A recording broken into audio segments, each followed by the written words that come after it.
ಕೃಷಿಯ ಮೂಲಕ ರಾಜ್ಯಕ್ಕೆ ಮಾದರಿಯಾದ ಸರ್ಕಾರಿ ಶಾಲೆಯ ವಿದ್ಯಾರ್ಥಿಗಳು. ಶಾಲೆಯ ಆವರಣದಲ್ಲಿ ಬಗೆ ಬಗೆಯ ತರಕಾರಿಗಳನ್ನ ಬೆಳೆದು ಸೈ ಎನಿಸಿಕೊಂಡ ವಿದ್ಯಾರ್ಥಿಗಳು. ಸರ್ಕಾರಿ ಶಾಲಾ ಮಕ್ಕಳ ಕೃಷಿ ಚಟುವಟಿಕೆಯ ಸ್ಟೋರಿ ನಿಮಗಾಗಿ. ಇದು ಈ ಹೊತ್ತಿನ ವಿಶೇಷ ಕಾರ್ಯಕ್ರಮ ನಮ್ಮ ಶಾಲೆ ಮಾದರಿ ಶಾಲೆ. ನಾನು ಪ್ರಗತಿ ಎಸ್ ಪುತ್ರನ್. ಕೃಷಿಯಿಂದ ಮಾರುದೂರ ಸರಿಯುತ್ತಿರುವ ಇಂದಿನ ಯುಗದಲ್ಲಿ ಬ್ರಹ್ಮಾವರ ತಾಲೂಕಿನ ಕಲ್ತೂರು ಗ್ರಾಮದ ಸಂತೆಕಟ್ಟೆ ಹಿರಿಯ ಪ್ರಾಥಮಿಕ ಶಾಲೆಯ ವಿದ್ಯಾರ್ಥಿಗಳು ಸಾವಯವ ಕೃಷಿ ಮಾಡುವ ಮೂಲಕ ಎಲ್ಲರಿಗೂ ಮಾದರಿಯಾಗಿದ್ದಾರೆ.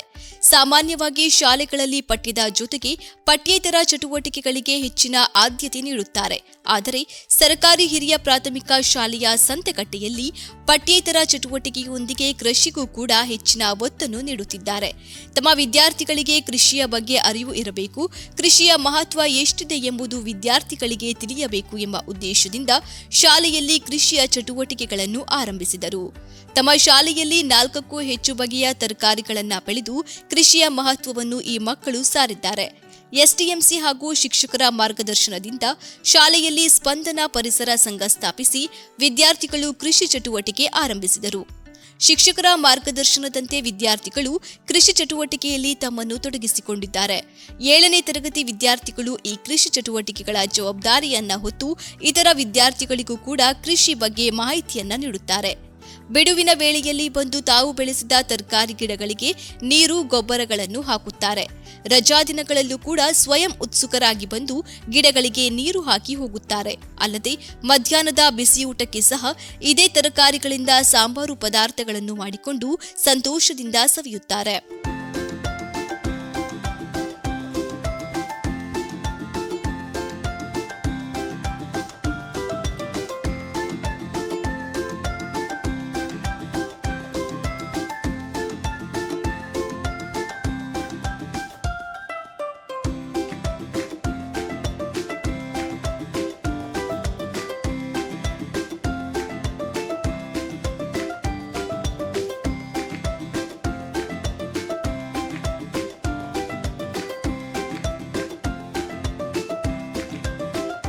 ಎಲ್ಲರಿಗೂ ನಮಸ್ಕಾರ. ನನ್ನ ಹೆಸರು ರಕ್ಷಿತ್. ನಾನು 7ನೇ ತರಗತಿಯಲ್ಲಿ ಓದುತ್ತಿದ್ದೇನೆ. ನಮ್ಮ ಶಾಲೆಯಲ್ಲಿ ಸ್ಪಂದನ ಇಕೋ ಕ್ಲಬ್ ಎನ್ನುವ ಸಂಘವು ಇದ್ದು, ಇದರ ಪ್ರಯುಕ್ತವಾಗಿ ವನ ಮಹೋತ್ಸವ, ಭತ್ತದ ನೇಜಿ ನಾಟಿ, ಶಾಲಾ ಕೈತೋಟದ ರಚನೆ. ನಾವು ನಮ್ಮ ಶಾಲಾ ಕೈತೋಟದಲ್ಲಿ ಬೆಂಡೆ, ಬಸಳೆ, ತೊಂಡೆ, ಮೂಲಂಗಿಯನ್ನು ಬೆಳೆಸಿದ್ದೇವೆ. ಇವೆಲ್ಲವನ್ನು ನಾವು ಮಧ್ಯಾಹ್ನದ ಬಿಸಿಯೂಟಕ್ಕೆ ಬಳಸುತ್ತೇವೆ. ನಮಗೆ ಕೃಷಿ ಕೆಲಸಕ್ಕೆ ಮಾರ್ಗದರ್ಶನ ನೀಡಿದವರು ಸುರೇಶ್ ಚಂದ್ರ ಬಾಬು ಸರ್. ನಮಗೆ ಈ ಶಾಲೆಯಲ್ಲಿ ಒಳ್ಳೆಯ ಸಂಜೆ ಆದರೆ ಸಾಕು ಕೃಷಿ ಕೆಲಸದ ನೆನಪು. ನಮಗೆ ತುಂಬ ಕೃಷಿ ಕೆಲಸದಲ್ಲಿ ತುಂಬ ಆಸಕ್ತಿ. 1ನೇ ಕ್ಲಾಸ್.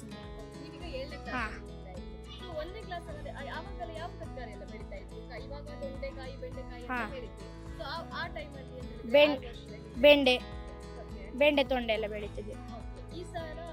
ಬಸಳೆ. ಕೃಷಿ ಬಗ್ಗೆ ಹೇಗೆ ಆಸಕ್ತಿ ಬಂತು ಅಂತ ಹೇಳಿದ್ರೆ, ಶಾಲೆಯಲ್ಲಿ ಈ ರೀತಿಯಾದ ಚಟುವಟಿಕೆ ಮಾಡೋದ್ರಿಂದ ಬಂತ ಅಥವಾ ಮೊದಲೇ ಕೃಷಿ ಬಗ್ಗೆ ಸ್ವಲ್ಪ ಗೊತ್ತಿತ್ತು? ಮೊದಲೇ ಗೊತ್ತಿತ್ತು ಕೃಷಿ ಬಗ್ಗೆ. ಇಲ್ಲಿ ನಿಮ್ಗೆ ಇದನ್ನೆಲ್ಲ ನೋಡುವಾಗ ಹೇಗೆ ಅನಿಸ್ತದೆ ಅಂತ ಹೇಳಿದ್ರೆ, ಪಾಠದ ಜೊತೆಗೆ ಬೇರೆ ಚಟುವಟಿಕೆಗಳನ್ನು ಕೂಡ ನಿಮ್ಮನ್ನ ತೊಡಗಿಸಿಕೊಳ್ತಾರೆ ಶಿಕ್ಷಕರು. ಇದನ್ನೆಲ್ಲ ನೋಡುವಾಗ ಹೇಗೆ ಖುಷಿ ಆಗ್ತದೆ? ತುಂಬಾ ಖುಷಿ ಆಗ್ತದೆ. ನಮಗೆ ಸರ್ ಎಲ್ಲ ಸಹಾಯ ಮಾಡ್ತಾರೆ ಕೃಷಿ ಕೆಲಸ ಮಾಡುವಾಗ. ನೀವು ಇದಕ್ಕೆ ಅಂದ್ರೆ ಯಾವ ಟೈಮಲ್ಲಿ ಬಂತು ಅಂದ್ರೆ ಅದಕ್ಕೆ ನೀರು ಹಾಕ್ಲಿಕ್ಕೆ ಸಂಜೆ ಎಲ್ಲ ಆದಿತ್ಯವಾರ ಬಂದು ನೀರೆಲ್ಲ ಹಾಕಿ ಹೋಗ್ತೇವೆ. ಸಂಜೆ ಟೈಮಲ್ಲೆಲ್ಲ ಶಾಲೆ ಬಿಟ್ಟು ಸಂಜೆ ಮನೆಯಿಂದ ಬಂದು ನೀವು ಹತ್ತಿರದಲ್ಲಿ ಇಲ್ಲಿ ಸಪೋರ್ಟ್ ಮಾಡ್ತಾರೆ. ಮತ್ತೆ ಇಲ್ಲಿ ಬೆಳೆದ ತರಕಾರಿಯನ್ನ ಜಾಸ್ತಿ ಇದ್ರೆ ನಮಗೆ ಮನೆಯಲ್ಲಿಗೂ ಸಹ ತಗೊಂಡು ಹೋಗ್ಲಿಕ್ಕೆ ಕೊಡ್ತಾರೆ, ಸರ್ ಕೊಡ್ತಾರೆ.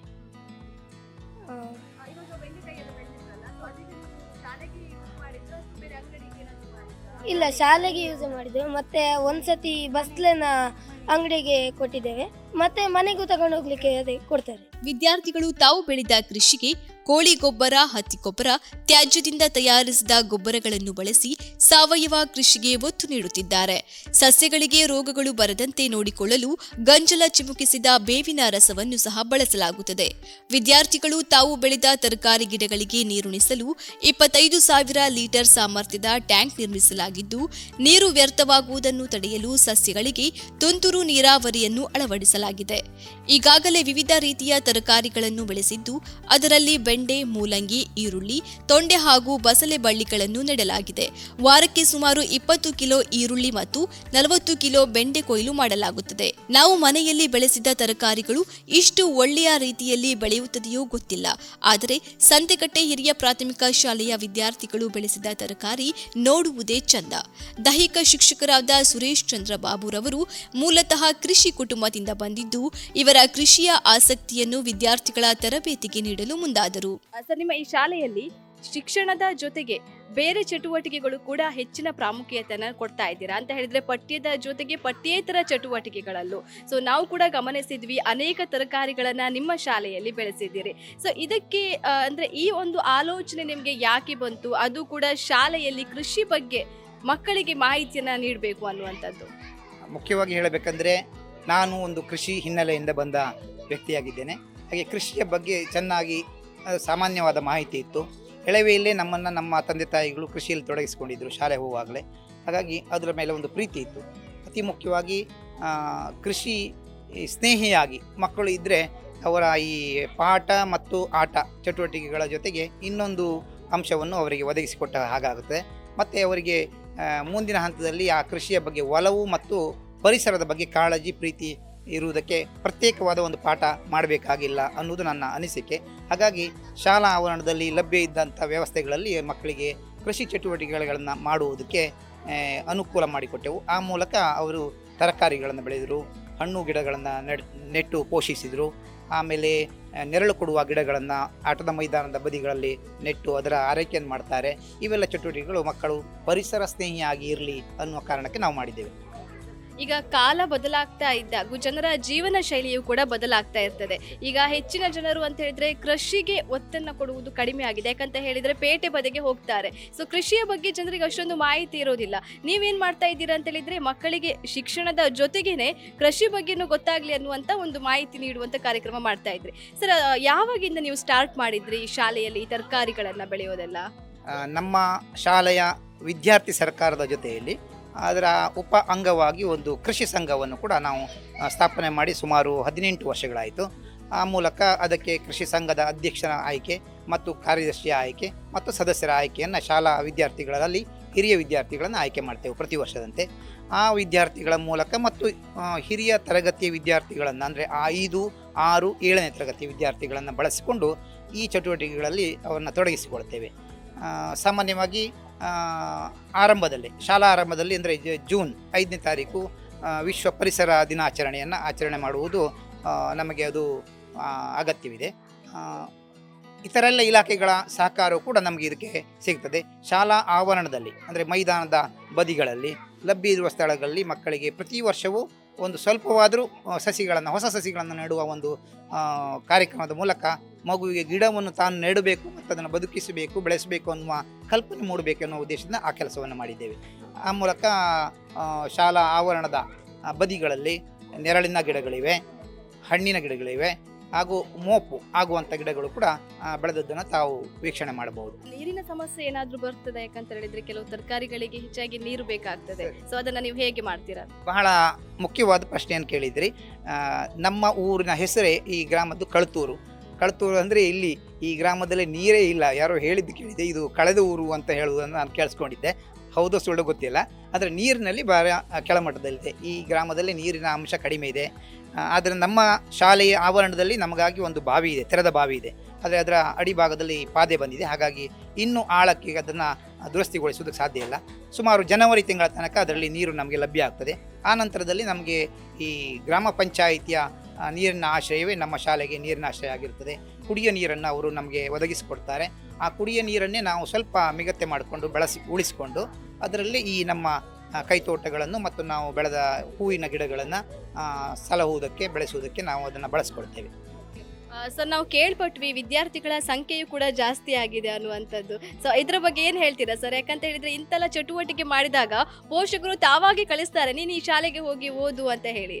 ಖಂಡಿತವಾಗಿ ಇದು 100ಕ್ಕೆ 100 ಸತ್ಯ. ವಿದ್ಯಾರ್ಥಿಗಳ ಸಂಖ್ಯೆಯಲ್ಲಿ ಹೆಚ್ಚಳ ಆಗಿದೆ ಅಂತ ಹೇಳಿದರೆ ಕೆಲವರಿಗೆ ಇದು ನಂಬಲಿಕ್ಕೆ ಬರಲಿಕ್ಕಿಲ್ಲ. ಕೃಷಿಯಲ್ಲಿ ಮಕ್ಕಳನ್ನು ತೊಡಗಿಸಿಕೊಂಡ ಕಾರಣಕ್ಕೆ ಕೇವಲ ಕೃಷಿ ಮಾತ್ರ ಅಲ್ಲ, ನಾವು ಶೈಕ್ಷಣಿಕ ವರ್ಷದಲ್ಲಿ ಮಗುವಿಗೆ ಒಂದು ಬ್ಯಾಂಡ್ ತರಬೇತಿಯನ್ನು ಮಾಡಿ ಒಂದು ಸುಸಜ್ಜಿತ ಬ್ಯಾಂಡ್ ತಂಡವನ್ನು ಕೂಡ ಇಲ್ಲಿ ಮಾಡಿದ್ದೇವೆ. ಈ ಮಕ್ಕಳು ತಾವಾಗಿ ಅದಕ್ಕೆ ಅಟ್ರಾಕ್ಟ್ ಆಗ್ತಾರೆ. ಅವರಿಗೆ ಎಷ್ಟು ಆಕರ್ಷಣೀಯ ಅಂತ ಹೇಳಿದರೆ ಈ ವರ್ಷದಲ್ಲಿ ಒಬ್ಬನನ್ನು ಹಾಕ್ಕೊಳ್ಳದಿದ್ದರೆ ಅವನಿಗೆ ಬೇಸರ ಆಗ್ತದೆ. ಆ ರೀತಿಯಲ್ಲಿ ಮಕ್ಕಳು ಅದನ್ನು ಖುಷಿ ಪಡ್ತಾರೆ. ಈ ಕಾರಣಕ್ಕಾಗಿ ಮತ್ತು ಕ್ರೀಡೆಯಲ್ಲಿ ಹೆಚ್ಚು ಬಳಸಿಕೊಳ್ತೇವೆ. ಕ್ರೀಡಾ ತಂಡಗಳನ್ನು ಮಾಡಿಕೊಂಡು ಜಿಲ್ಲಾ ಮಟ್ಟದ ತನಕ ಪ್ರತಿ ವರ್ಷವೂ ಜಿಲ್ಲಾಡಳಿತ ನಡೆಸುವಂಥ ಗಣರಾಜ್ಯೋತ್ಸವ ಇರಬಹುದು, ಕನ್ನಡ ರಾಜ್ಯೋತ್ಸವ ಇರಬಹುದು, ಅಂಥದ್ರಲ್ಲಿ ಕೂಡ ನಮ್ಮ ತಂಡ ಪ್ರತಿ ವರ್ಷವೂ ಅಲ್ಲಿ ಭಾಗಿಯಾಗಿ ಜಿಲ್ಲಾ ತಂಡದಲ್ಲಿ ಭಾಗಿಯಾಗಿ ಪ್ರಥಮ ಸ್ಥಾನವನ್ನು ಸುಮಾರು 18 ವರ್ಷಗಳಿಂದ ಆ ಭಾಗದಲ್ಲಿ ಬಹುಮಾನವನ್ನು ಪಡ್ಕೊಂಡು ಬರ್ತಾ ಇತ್ತು. ಇದು ಕೂಡ ಮಕ್ಕಳಿಗೆ ತುಂಬ ಹೆಮ್ಮೆ ಮತ್ತು ಸಂತೋಷ ಕೊಡುವಂಥ ವಿಚಾರ. ಆ ಕಾರಣಕ್ಕಾಗಿ ನಮ್ಮ ಕಿರಿಯ ಪ್ರಾಥಮಿಕ ಶಾಲೆ, ಪರಿಸರದ ಕಿರಿಯ ಪ್ರಾಥಮಿಕ ಶಾಲೆಗಳ ವಿದ್ಯಾರ್ಥಿಗಳು ಹಿರಿಯ ವಿದ್ಯಾಭ್ಯಾಸಕ್ಕಾಗಿ 6ನೇ ತರಗತಿ ವಿದ್ಯಾಭ್ಯಾಸಕ್ಕಾಗಿ ಬೇರೆ ಎಲ್ಲೂ ಹೋಗದೆ, ಹತ್ತಿರದ ಶಾಲೆಗೆ ಹೋಗದೆ ಸಂತೆಕಟ್ಟೆ ಶಾಲೆಗೆ ಬರ್ತಾರೆ ಅನ್ನೋದು ಪೇರೆಂಟು ಅವರ ಪೋಷಕರು ಹೇಳಿದ ಮಾತನ್ನು ಕೇಳಿದ ಅನುಭವ ನಮಗಿದೆ. ಇನ್ನು ಮುಂದಿನ ದಿನಗಳಲ್ಲಿ ಬೇರೆ ಯಾವುದಾದ್ರೂ ತರಕಾರಿಗಳನ್ನು ಬೆಳೆಯುವಂಥ ಯೋಜನೆ ಏನಾದರೂ ಉಂಟಾ? ನಮ್ಮ ತರಕಾರಿಗಳು ಸೀಸನಲ್ ಬೆಳೆಗಳವು. ಆದ್ದರಿಂದ ಈಗ ಬೇಸಿಗೆ ಅವಧಿಯಲ್ಲಿ ಏಪ್ರಿಲ್ ತಿಂಗಳ ಒಳಗೆ ನಾವು ಇನ್ನೂ ಅದನ್ನು ಮಾಡುವಂಥದ್ದಿಲ್ಲ.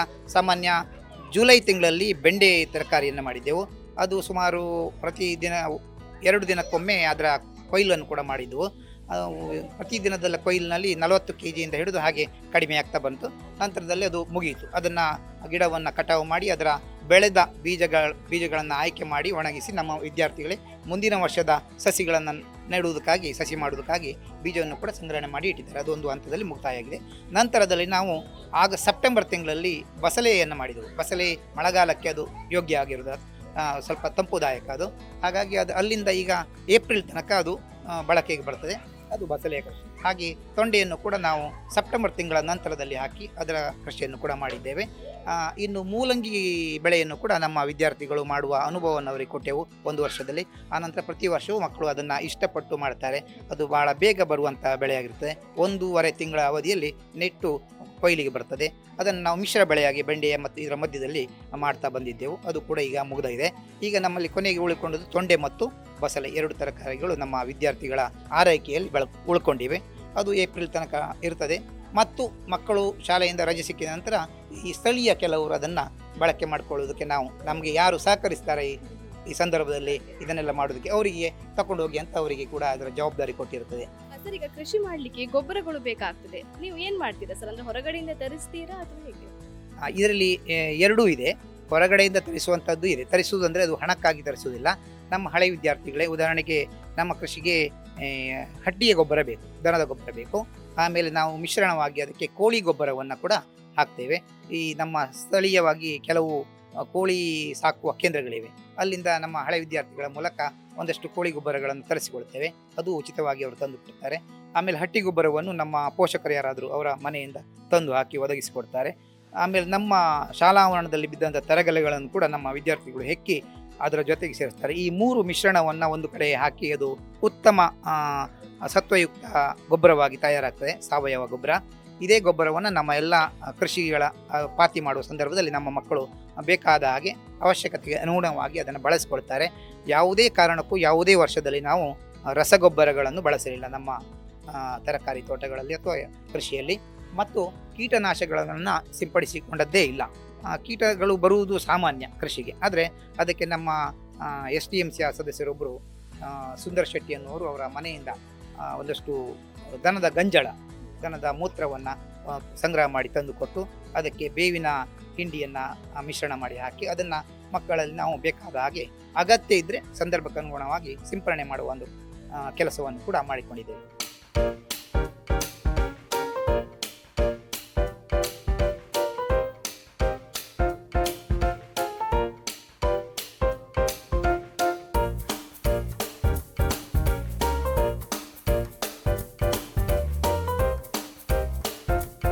ಈ ಸರ್ಕಾರಿ ಶಾಲೆಯಲ್ಲಿ ಸ್ಪಂದನ ಇಕೋ ಕ್ಲಬ್ ಸ್ಥಾಪಿಸಿ ಸಾಲು ಭತ್ತ ನಾಟಿ, ಕೆಸರುಗದ್ದೆ ಓಟ, ಅಡಿಕೆ ಹಾಳೆ ಓಟ, ನಾನಾ ಗ್ರಾಮೀಣ ಕ್ರೀಡಾ ಸ್ಪರ್ಧೆಗಳನ್ನು ಏರ್ಪಡಿಸುವ ಮೂಲಕ ಮಕ್ಕಳಿಗೆ ಕೃಷಿಯಲ್ಲಿ ಆಸಕ್ತಿ ಹೆಚ್ಚಿಸಿದ್ದಾರೆ. ಹೆಬ್ರಿ ವಲಯದ ಮೂಲಕ ಕುದುರೆಮುಖ ವಲಯದ ವನ್ಯಜೀವಿ ಇಲಾಖೆ ವಿದ್ಯಾರ್ಥಿಗಳಿಗೆ ಚಿಣ್ಣರ ಅರಣ್ಯಕ್ಕೆ ಭೇಟಿ ನೀಡಿ ಅರಣ್ಯ ಮತ್ತು ವನ್ಯಜೀವಿಗಳು ಹಾಗೂ ಅವುಗಳ ಜೀವನದ ಬಗ್ಗೆ ಅರಿವು ಮೂಡಿಸಲು ಸಹಕಾರಿಯಾಗಿದೆ. ಶಾಲೆಯಲ್ಲಿ ಹೊಸೂರು, ಸಂತೆಕಟ್ಟೆ, ಶಿವಪುರ, ಕೆಂಚೂರು, ಕರೆಬೆಟ್ಟು ಗ್ರಾಮಗಳ ವಿದ್ಯಾರ್ಥಿಗಳು ಶಿಕ್ಷಣ ಪಡೆಯುತ್ತಿದ್ದು 3 ಪುರುಷ ಶಿಕ್ಷಕರು ಹಾಗೂ 6 ಜನ ಮಹಿಳಾ ಶಿಕ್ಷಕರು ಪಠ್ಯೇತರ ಚಟುವಟಿಕೆಗಳಲ್ಲಿ ವಿದ್ಯಾರ್ಥಿಗಳಿಗೆ ಮಾರ್ಗದರ್ಶನ ನೀಡುತ್ತಿದ್ದಾರೆ. ಇಲ್ಲಿಯ ಪರಿಸರ ಹಾಗೆ ಇಲ್ಲಿಯ ಊರಿನ ಜನರು ಹಾಗೆ ವಿದ್ಯಾರ್ಥಿಗಳ ಸಹಕಾರ ಹಾಗೆ ಎಲ್ಲ ನಮ್ಮ ಶಾಲೆಯ ಎಲ್ಲ ಅಧ್ಯಾಪಕರ ಸಹಕಾರದಿಂದ ಈ ಒಂದು ಶಾಲೆಯನ್ನು ಸ್ನೇಹಮಯ ಆಗಿ ಮಾಡಿಕೊಂಡು ಎಲ್ಲ ವಿದ್ಯಾರ್ಥಿಗಳಿಗೂ ಅನುಕೂಲ ಆಗುವಂತೆ ಊರಿನವರಿಗೂ ಕೂಡ ಈ ಶಾಲೆಯ ಬಗ್ಗೆ ಮೆಚ್ಚುಗೆ ಬರುವಂತೆ ಅಭಿವೃದ್ಧಿ ಮಾಡಿದ್ದೇವೆ. ಹಾಗೆ ನಮ್ಮ ಶಾಲೆಯ ಒಂದು ಕೈತೋಟ ಅದನ್ನು ಕೂಡ ನಮ್ಮ ದೈಹಿಕ ಶಿಕ್ಷಕರಾದ ಸುರೇಶ್ ಚಂದ್ರ ಬಾಬು ಇವರ ಒಂದು ನೇತೃತ್ವದಲ್ಲಿ ರಚನೆ ಮಾಡಿ ಅದರಲ್ಲಿ ಬಂದಂಥ ತರಕಾರಿಗಳನ್ನು ನಮ್ಮ ಅಕ್ಷರ ದಾಸೋಹ ಇದಕ್ಕೆ ಬಳಸ್ತಾ ಇದ್ದೇವೆ. ಹಾಗೆ ಅವರಿಗೆ ಎಲ್ಲ ಶಿಕ್ಷಕರು ಕೂಡ ಸಹಕಾರ ನೀಡ್ತಾ ಇದ್ದಾರೆ. ಹಾಗೆ ವಿದ್ಯಾರ್ಥಿಗಳು ಕೂಡ ಅವರ ಒಂದು ಕೈ ಕೆಳಗೆ ಒಳ್ಳೆಯ ಕೆಲಸಗಳನ್ನು ಮಾಡಿ ಯಾವುದೇ ಒಂದು ತೊಂದರೆ ಇಲ್ಲದಾಗೆ ಆ ತೋಟವನ್ನು ನಿರ್ವಹಣೆ ಮಾಡ್ತಾ ಬಂದಿದ್ದಾರೆ. ಹಾಗೆ ಈ ಎಲ್ಲ ಒಂದು ಸ್ನೇಹಮಯ ವಾತಾವರಣ ಇರಲಿಕ್ಕೆ ಹೋಗಿ ನಮ್ಮ ಶಾಲೆ ಈ ಪರಿಸರದಲ್ಲಿ ಭಾಳ ಹೆಸರು ಆಗಿದೆ. ಕೆಲವೇ ಸರ್ಕಾರಿ ಶಾಲೆಗಳಲ್ಲಿ ಕೂಡ ನಮ್ಮ ಶಾಲೆಯ ಕೂಡ ಒಂದು ಹೆಸರುವಾಸಿಯಾಗಿದೆ. ಹಾಗೆ ಈ ವರ್ಷ ಈ ಒಂದು ಅಭಿವೃದ್ಧಿ ಪಥದಲ್ಲಿ ನಡೀತಿರುವಂಥ ನಮ್ಮ ಶಾಲೆ PM ಶ್ರೀ ಶಾಲೆಗಳಲ್ಲಿ ಆಯ್ಕೆಯಾಗಿ ಈ ಬ್ರಹ್ಮಾವರ ವಲಯದ ಶಾಲೆಗಳಲ್ಲಿ ನಮ್ಮ ಶಾಲೆಯು ಕೂಡ ಒಂದಾಗಿದೆ. ಹಾಗಾಗಿ ಇನ್ನೂ ಕೂಡ ನಮಗೆ ಈ ಒಂದು ಜವಾಬ್ದಾರಿ ಹೆಚ್ಚಾಗಿದೆ. ಎಲ್ಲ ಅಧ್ಯಾಪಕರಿಗೂ ಕೂಡ ಜವಾಬ್ದಾರಿ ಇದೆ. ಅವರು ಕೂಡ ಸಹಕಾರ ಅವರ ಎಲ್ಲ ಶಿಕ್ಷಕರು ಸಹಕಾರ ಕೊಡ್ತಾ ಇದ್ದಾರೆ. ಹಾಗೆ ಅವರೆಲ್ಲರ ಸಹಕಾರದಿಂದ ಇಲ್ಲಿರುವಂಥ ಅಧ್ಯಾಪಕರು ಹಾಗೆ ನಮ್ಮ STMCಯ ಅಧ್ಯಕ್ಷರಾಗೂ ಸರ್ವ ಸದಸ್ಯರು ಕೂಡ ಯಾವುದೇ ಒಂದು ಶಾಲೆಯ ಚಟುವಟಿಕೆ ಇರಲಿ ಅದಕ್ಕೆ ಸಂಪೂರ್ಣ ಸಹಕಾರ ಕೊಟ್ಟು ಅವರು ಕೂಡ ಒಳ್ಳೆಯ ರೀತಿಯಲ್ಲಿ ಉತ್ತೇಜನ ಕೊಡ್ತಾ ಇದ್ದಾರೆ. ಅವರ STMCಯವರ ಸಹಕಾರ ಹಾಗೆ ನಮ್ಮ ಅಧ್ಯಾಪಕರ ಸಹಕಾರದಿಂದ ಈ ಒಂದು ಶಾಲೆ ಇನ್ನು ಮುಂದೆ ಕೂಡ ಅಭಿವೃದ್ಧಿ ಹೊಂದಿ ನಮ್ಮ ವಲಯದಲ್ಲೇ ಪ್ರಥಮ ಶಾಲೆಯಾಗಿ ಮೂಡಿ ಬರಲಿ ಎಂಬುದೇ ನಮ್ಮ ಒಂದು ಆಶಯವಾಗಿದೆ. ಈ ಶಾಲೆಯ ವಿದ್ಯಾರ್ಥಿಗಳು ರಾಜ್ಯ ಹಾಗೂ ರಾಷ್ಟ್ರ ಮಟ್ಟದ ಕ್ರೀಡಾಕೂಟಗಳಲ್ಲಿ ಸಾಧನೆ ಮಾಡಿದ್ದಾರೆ. ಗಣರಾಜ್ಯೋತ್ಸವ ಮತ್ತು ಕನ್ನಡ ರಾಜ್ಯೋತ್ಸವದ ಉಡುಪಿ ಜಿಲ್ಲಾ ಪರೇಡ್ಸ್ನಲ್ಲಿ ಸತತ 15 ವರ್ಷಗಳಿಂದ ಪ್ರಥಮ ಸ್ಥಾನ ಪಡೆದಿದೆ. ಶಾಲೆಯಲ್ಲಿ ಉತ್ತಮ ವಿದ್ಯಾರ್ಥಿಗಳ ಬ್ಯಾಂಡ್ ತಂಡವಿದ್ದು, ಬ್ಯಾಂಡ್ ತಂಡ ತಾಲೂಕು ಮತ್ತು ರಾಜ್ಯ ಮಟ್ಟದ ಕ್ರೀಡಾಕೂಟಗಳಲ್ಲಿ ಭಾಗವಹಿಸುತ್ತಿದೆ. ಶಾಲೆಯ ಈ ಎಲ್ಲಾ ಚಟುವಟಿಕೆಗಳನ್ನು ಗಮನಿಸಿ ಹಲವು ಸಂಘ ಸಂಸ್ಥೆಗಳು ಹೆಮ್ಮೆಯನ್ನು ವ್ಯಕ್ತಪಡಿಸಿದ್ದಾರೆ. ಕಲಿಕೆ ಹಾಗೂ ಇತರ ಚಟುವಟಿಕೆಗಳಲ್ಲಿ ಮುಂದಿದ್ದು, ಇದರಿಂದ ವಿದ್ಯಾರ್ಥಿಗಳ ಸಂಖ್ಯೆಯು ಸಕಾರಾತ್ಮಕವಾಗಿ ಹೆಚ್ಚಿದೆ. ಸಂತೆಕಟ್ಟೆ ಹಿರಿಯ ಪ್ರಾಥಮಿಕ ಶಾಲೆಯ ಸಾವಯವ ಕೃಷಿಯ ಯಶಸ್ಸನ್ನು ಕಂಡು ನೆರೆಯ ಶಾಲೆಯಲ್ಲೂ ಕೃಷಿಯನ್ನು ಆರಂಭಿಸಿದ್ದಾರೆ. ಸರ್ಕಾರಿ ಶಾಲೆಯ ಸಾವಯವ ಕೃಷಿ ಎಲ್ಲರಿಗೂ ಮಾದರಿ. ಸಂತೆಕಟ್ಟೆ ಹಿರಿಯ ಪ್ರಾಥಮಿಕ ಶಾಲೆಯ ಸಾವಯವ ಕೃಷಿ ಸಾಹಸಕ್ಕೆ ನಮ್ಮದೊಂದು ಸಲಾಂ.